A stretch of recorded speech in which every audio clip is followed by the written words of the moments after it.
சூடி கொடுத்த சுடற்கொடியால் கோதை நாச்சியார் ஆண்டாள் அவதரித்தது ஆடிப்பூரத்தன்னைக்குதான். பூமி தாயோட அவதாரம் தான் ஆண்டாள்.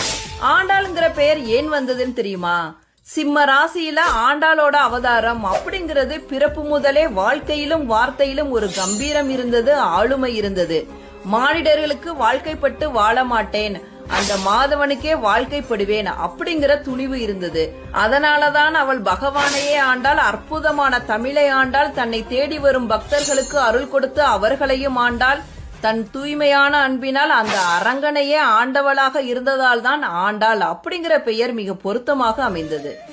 தன் கூந்தல்ல சூடி களைந்த மாலையை பெருமாளுக்கு சூட்டியதால் சூடி கொடுத்த சுடற்கொடியால் அப்படிங்கிற பெயரும் வந்தது.